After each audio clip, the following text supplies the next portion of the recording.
बिस्मिल्लाहिर्रहमानिर्रहीम। Dear students, अस्सलामु अलैकुम।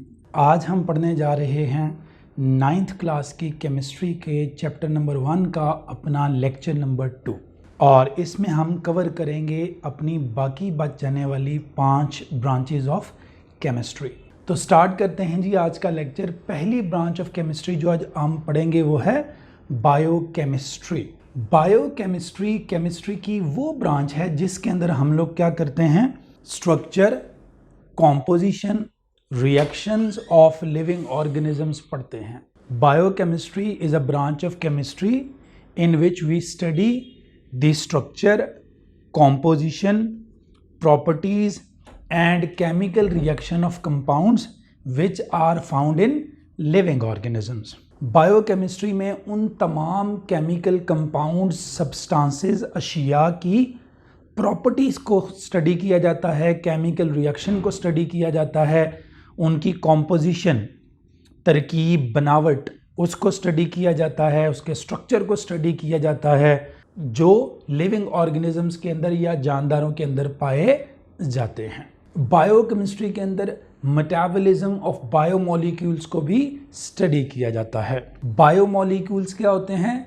Bio means life. Biomolecules, molecules which are found in living organisms, वो molecule जो जानदारों में पाए जाते हैं। फॉर एग्जांपल प्रोटीन्स, हमारे नेल्स, हेयर, इनके अंदर प्रोटीन, कैराटिन प्रोटीन होती है। हमारी स्किन, इसमें फैट्स होते हैं, लिपिड्स, तो ये बायोमोलिक्यूल्स होते हैं। प्रोटीन्स, कार्बोहाइड्रेट्स, फैट्स, ऑयल्स, इनको हम लोग क्या कहते हैं? बायोमोलिक्यूल्स।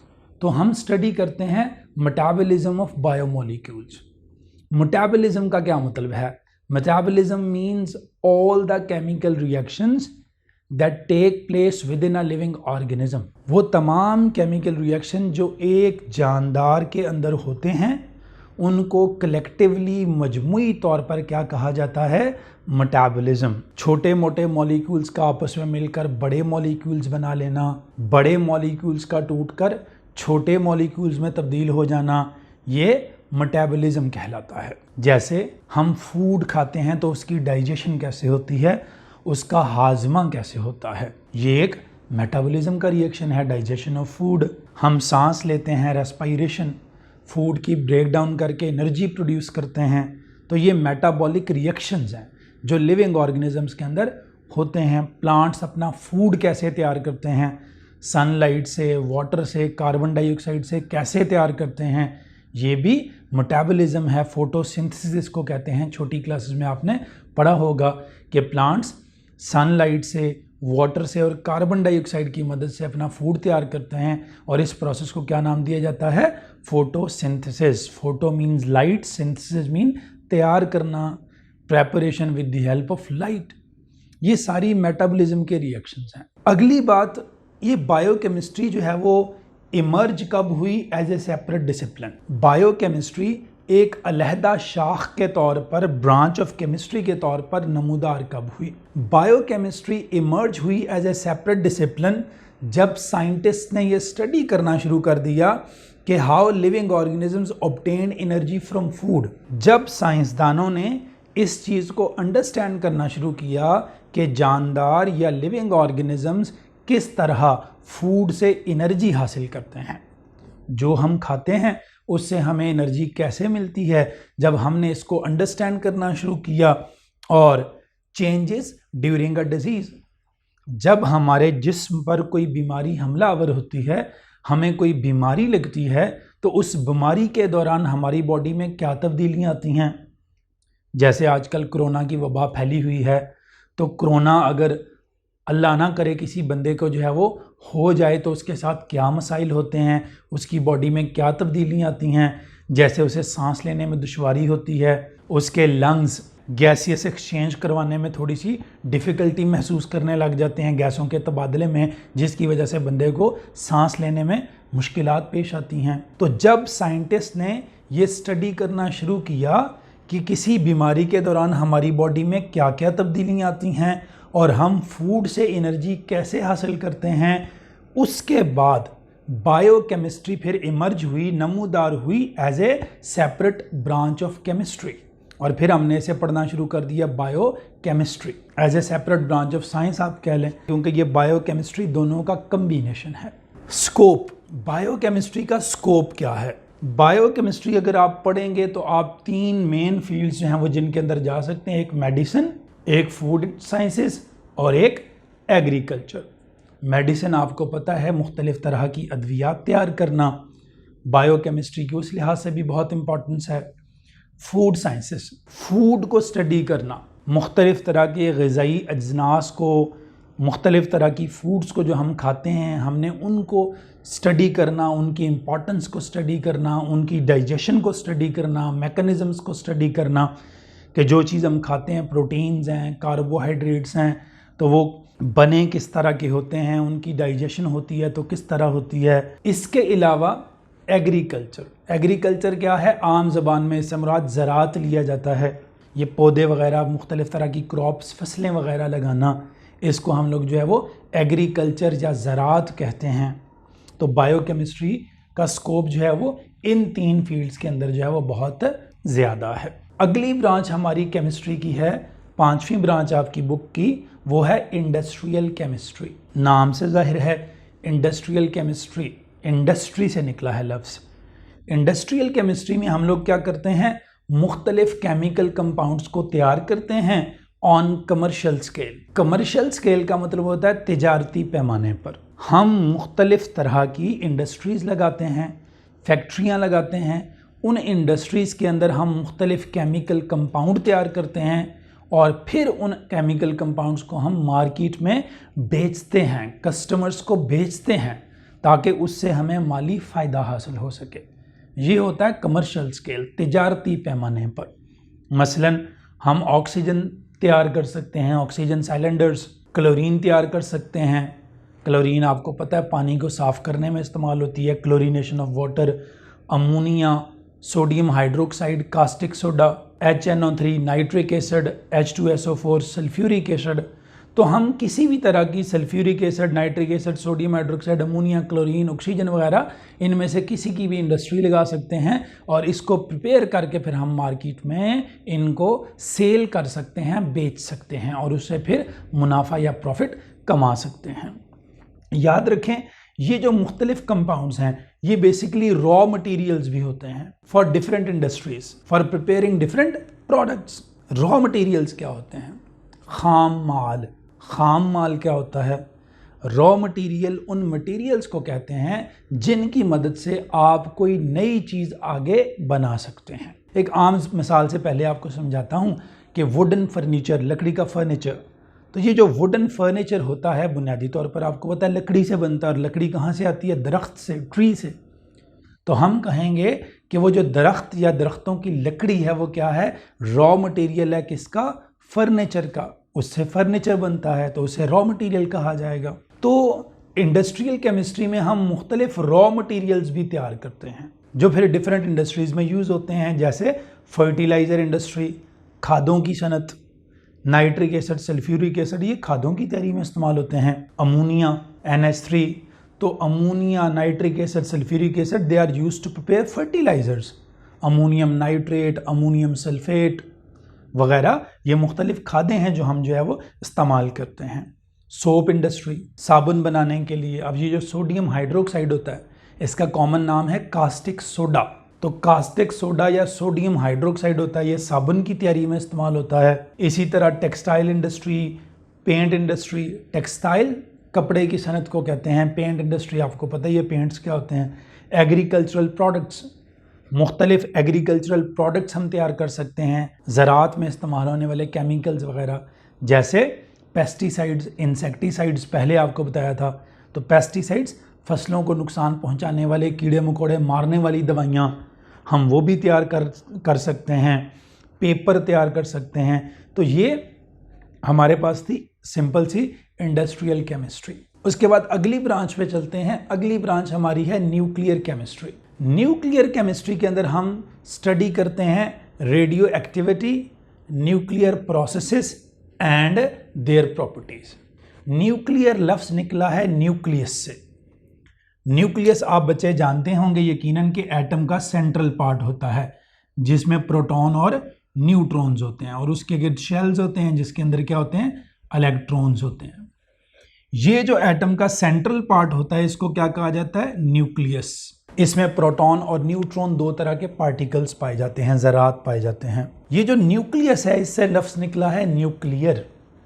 तो न्यूक्लियर केमिस्ट्री में हम लोग किसी एटम के न्यूक्लियस को स्टडी करते हैं, उसके अंदर होने वाले प्रोसेसेस को, प्रॉपर्टीज़ को, खुसूसियात को, न्यूक्लियस के अंदर आने वाली चेंजेस। फॉर एग्जांपल आप आगे चलकर इन क्लासेस में पढ़ेंगे nuclear fission.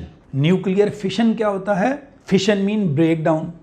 Nuclear fission break down of nucleus, किसी एटम के न्यूक्लियस का टूटना और छोटे न्यूक्लियाई में तब्दील हो जाना, न्यूक्लियस की जमा न्यूक्लियाई। तो किसी भी एटम के न्यूक्लियस का ब्रेक होना इनटू 2 और मोर स्मॉलर न्यूक्लियाई, इसको क्या कहते हैं, न्यूक्लियर फिशन। अब ये न्यूक्लियर फिशन एक न्यूक्लियर प्रोसेस है, तो हम न्यूक्लियर प्रोसेसेस को स्टडी करते हैं, अमल को, अवामिल को और न्यूक्लियस की खुसूसियात को, कि किसी एटम का न्यूक्लियस स्टेबल होता है तो क्यों होता है, अनस्टेबल होता है तो क्यों होता है, ब्रेकडाउन क्यों होता है, वगैरह वगैरह। इसके अलावा रेडियो एक्टिविटी, रेडियो एक्टिविटी को हम उर्दू में ताबकारी भी कहते हैं। रेडियो एक्टिविटी क्या है, कुछ एलिमेंट्स होते हैं जो अनस्टेबल होते हैं और वो वक्तन फ़वक्तन मुख्तलिफ रेडिएशंस खारिज करते रहते हैं harmful. Alpha rays, beta rays, gamma rays, ये नाम आपने सुने होंगे मुख्तलिफ तरह की रेडिएशंस के। तो ये जो रेडियो एक्टिविटी है ये डिफरेंट एलिमेंट्स है जिनको रेडियो एक्टिव एलिमेंट्स कहा जाता है।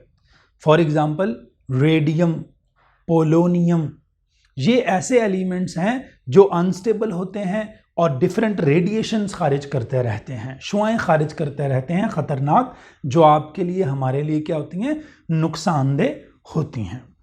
जैसे एटम बम का एक्सप्लोजन होता है, धमाका होता है, तो उससे भी रेडिएशंस निकलती हैं। अब जनरली एटम बम के अंदर यूरेनियम यूज़ होता है, तो जब यूरेनियम के एटम्स ब्रेक होते हैं तो रेडिएशंस निकलती हैं, इस अमल को कहते हैं रेडियो एक्टिविटी। तो न्यूक्लियर केमिस्ट्री में रेडियो एक्टिविटी, ताबकारी, एटम से ख़तरनाक शुआएं निकलना, इसको स्टडी किया जाता है। न्यूक्लियर प्रोसेसेस, न्यूक्लियस के अंदर होने वाले मुख्तलिफ अवामिल, काम, जैसे मैंने मिसाल दी थी न्यूक्लियर फिशन, एटम के न्यूक्लियस का टूटना और न्यूक्लियस की खुसूसियात, प्रॉपर्टी। इसके अलावा इस केमिस्ट्री की ब्रांच का मेन कंसर्न है with the conversion of atomic energy into electrical energy. इस ब्रांच का इसके अलावा बुनियादी कंसर्न है किसके साथ, एटॉमिक एनर्जी को इलेक्ट्रिकल एनर्जी में कन्वर्ट करना।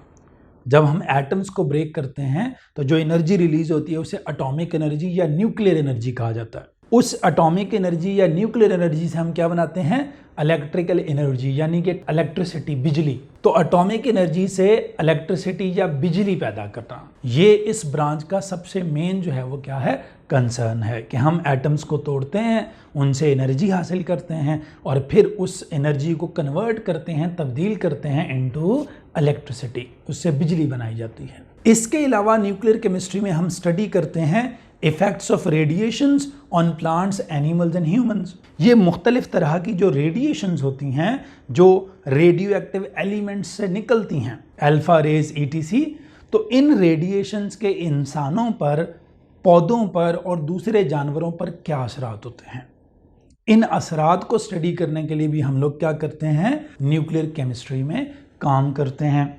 अल्ट्रावायलेट रेडिएशन, UV रेज आपने नाम सुना होगा कि जी UV रेज फॉर एग्जांपल किसी पर्सन की स्किन पे गिरती हैं तो चांसेस होते हैं, अल्लाह ना करे, उसको स्किन कैंसर हो सकता है। तो ये इफ़ेक्ट्स हैं इन रेडिएशंस के जो हम पर और दूसरे जानदारों पर हो सकते हैं।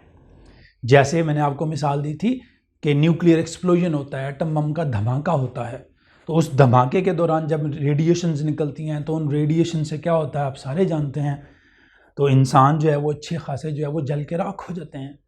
तो ये उनके इफ़ेक्ट्स हैं रेडिएशंस के, तो ये भी हम न्यूक्लियर केमिस्ट्री में स्टडी करते हैं। Scope, what is the scope of nuclear chemistry. Nuclear chemistry अगर आप पढ़ेंगे तो आप किन फील्ड्स में काम कर सकते हैं, इनको अप्लाई कहाँ कर सकते हैं न्यूक्लियर केमिस्ट्री के नॉलेज को। पहली चीज़ रेडियोथेरेपी में, radiotherapy it is the treatment of cancer using radiations. ये कैंसर का इलाज है मुख्तलिफ शुआओं के ज़रिए, रेडिएशंस के ज़रिए। कैंसर क्या है, हल्का सा आपको बताता चलूँ कि हमारी बॉडी में जो सेल्स होते हैं, हमारी बॉडी बनी होती है सेल्स की, स्मॉलेस्ट यूनिट्स होते हैं हमारी बॉडी के, इनको हम क्या कहते हैं, सेल्स। ये जो सेल्स होते हैं हमारी बॉडी में, ये जो सेल्स होते हैं हमारी बॉडी में, ये हमारी ज़रूरत के मुताबिक बनते भी रहते हैं और पुराने सेल्स की डेथ भी होती रहती है और उनकी जगह नए सेल्स उनको रिप्लेस करते जाते हैं। बाज़ औकात क्या होता है, कैंसर की डिजीज़ में जैसे हमारी बॉडी के जो सेल्स हैं ये अनकंट्रोलेबली डिवाइड होना शुरू हो जाते हैं, इनकी तकसीम बेकाबू हो जाती है। जब हमारी बॉडी के सर्टन सेल्स, कुछ मखसूस सेल्स अनकंट्रोलेबली डिवाइड होना शुरू हो जाते हैं, उन पे कंट्रोल नहीं रहता, तो फिर क्या होता है, वो सेल्स, अनवांटेड सेल्स जो हमारी ज़रूरत के नहीं है, हमारी बॉडी में इकट्ठे होते रहते हैं, इकट्ठे होते रहते हैं, उनसे क्या होता है, उनसे ट्यूमर्स बनते हैं, रसोलियाँ, ball of cells, unwanted ball of cells. उन अनवांटेड सेल के इकट्ठे होने से हमारी बॉडी के किसी भी मखसूस हिस्से में ट्यूमर बनना शुरू हो जाते हैं, रसोलियाँ बनना शुरू हो जाती हैं। वो tumours, unwanted ball of cells जो होते हैं, वो कैंसर की एक अमूमी निशानी होते हैं। तो कैंसर में वो जो ट्यूमर्स बनते हैं, उन ट्यूमर्स पर रेडिएशन को मारा जाता है और रेडिएशंस को मार कर उन ट्यूमर्स को ब्रेक डाउन किया जाता है। इस ट्रीटमेंट को कहते हैं रेडियोथेरेपी। कैंसर का इलाज रेडिएशंस के जरिए। तो ये भी न्यूक्लियर केमिस्ट्री की एक एप्लीकेशन है। प्रिजर्वेशन ऑफ फूड, फूड को प्रिजर्व करना, खुराक को महफूज करना, इन रेडिएशंस के जरिए we can easily kill germs, bacteria etc। तो जब हम बैक्टीरिया वगैरह को ईजीली किल कर देंगे using different radiations produced by elements, तो फिर हमारा फूड जो है वो क्या होगा, प्रिजर्व हो जाएगा, महफूज हो जाएगा for a longer period of time. तीसरा आपको मैं पहले बता चुका हूँ, जनरेशन ऑफ इलेक्ट्रिसिटी, बिजली पैदा करना, एटॉमिक एनर्जी से इलेक्ट्रिसिटी या बिजली पैदा करना, ये भी इसकी मेन एप्लीकेशन या स्कोप है न्यूक्लियर केमिस्ट्री का। सातवीं ब्रांच की तरफ हम चलते हैं जी। ये है हमारे पास इन्वायरमेंटल केमिस्ट्री, इन्वायरमेंट, माहौल। इन्वायरमेंटल केमिस्ट्री में हम क्या करते हैं, we study the components of environment and effects of human activities on them. हम माहौल को स्टडी करते हैं, उसके कंपोनेंट्स, अज्जा को। हमारे इर्द गिर्द जो कुछ भी है वो हमारी इन्वायरमेंट, हमारा माहौल है। Everything which is present around us is called our environment. तो हम कंपोनेंट्स ऑफ इन्वायरमेंट को स्टडी करते हैं। हवा में कौन कौन सी गैस है, कितनी कितनी है, और ह्यूमन एक्टिविटीज़ के असरात उन पर। जैसे ह्यूमन एक्टिविटीज़ की वजह से, इंसानी सरगर्मियों की वजह से आप पढ़ते हैं कि एयर पोल्यूशन बढ़ती जा रही है। एयर पोल्यूशन के बढ़ने से हवा में कार्बन डाइऑक्साइड ज़्यादा होती जा रही है, जिससे फिर ज़मीन हीट अप हो रही है। ग्लोबल वार्मिंग, ज़मीन का हीट अप होना कार्बन डाइऑक्साइड की बहुत ज़्यादा ज़्यादती की वजह से, ये एक इफेक्ट है, इम्पैक्ट है जो ह्यूमन एक्टिविटीज़, इंसानी सरगर्मियों की वजह से क्या होता है, माहौल पर आता है।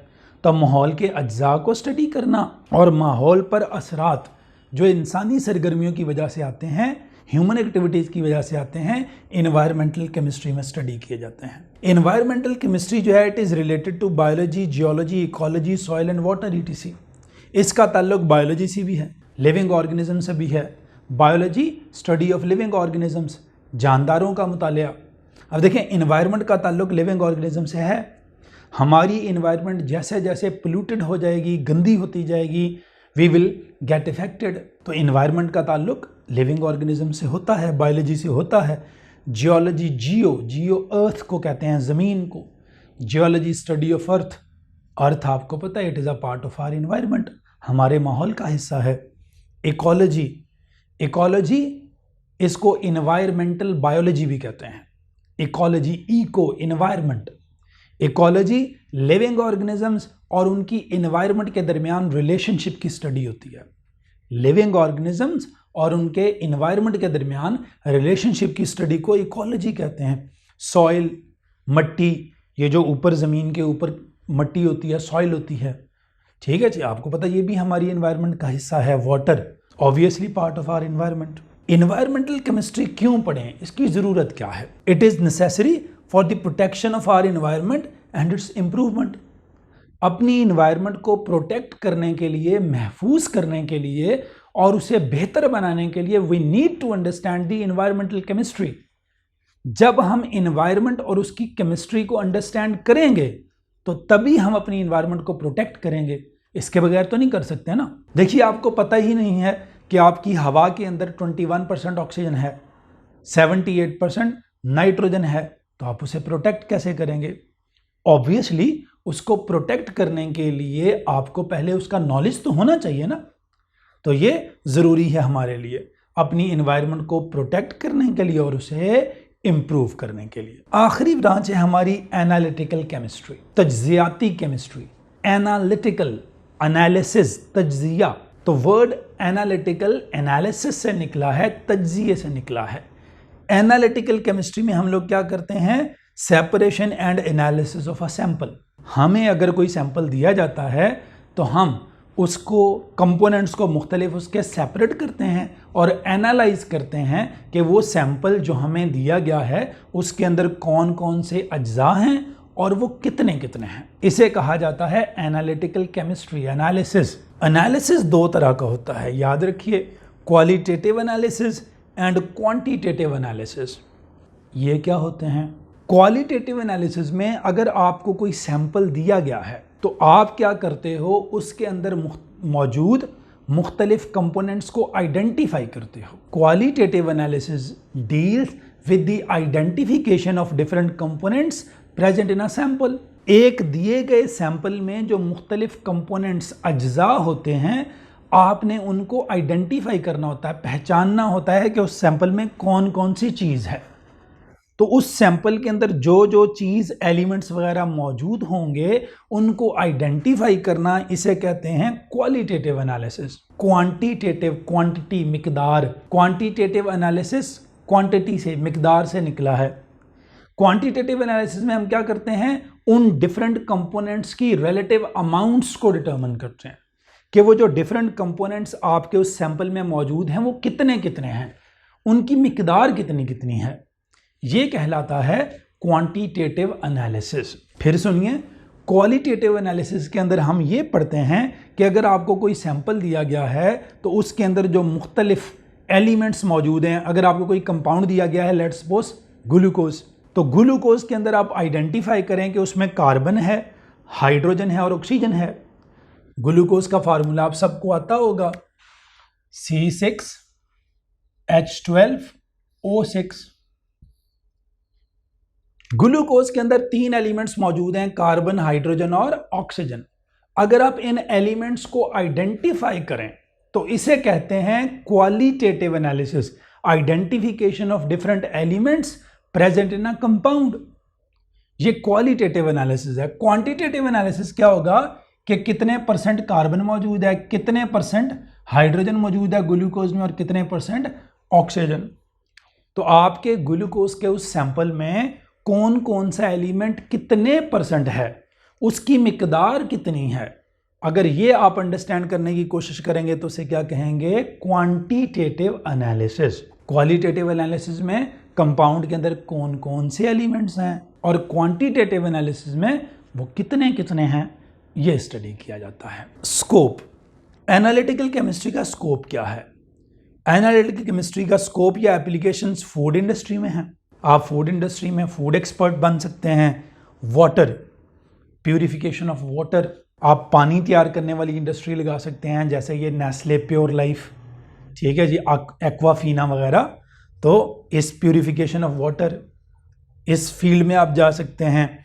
एनवायरमेंटल जो प्रोटेक्शन डिपार्टमेंट्स होते हैं उनके अंदर आपकी जॉब्स लग सकती हैं, जहां एनवायरनमेंट की प्रोटेक्शन और इम्प्रूवमेंट के लिए काम किया जाता है। तो ये जो माहौलियात के मुख्तलिफ इदारे होते हैं आप उधर काम कर सकते हैं। और क्लिनिकल एनालिसिस, क्लिनिकल एनालिसिस से मुराद वो डिफरेंट टाइप्स ऑफ टेस्ट होते हैं जो आप छोटे मोटे करवाते हैं, अपनी मेडिकल टेस्ट वगैरह छोटे मोटे, जैसे यूरिन टेस्ट हम करवाते हैं, ब्लड के अंदर ग्लूकोज की कंसंट्रेशन का, शुगर का जो टेस्ट होता है ये करवाना। तो ये क्लिनिकल एनालिसिस है। ये थी हमारी आज की 5 केमिस्ट्री की ब्रांचेस। इसके साथ ही हमारी ब्रांचेस ऑफ केमिस्ट्री कंप्लीट हो चुकी हैं। उम्मीद है आपको हमारा आज का लेक्चर पसंद आया होगा। अगर आपको हमारा आज का लेक्चर पसंद आया है तो हमारे इस चैनल को लाइक करना, सब्सक्राइब करना और दोस्तों के साथ शेयर करना हरगिज़ मत भूलिएगा। इश्तियाक अहमद समीर को इजाज़त दीजिए। अल्लाह हाफिज़। अस्सलामु अलैकुम।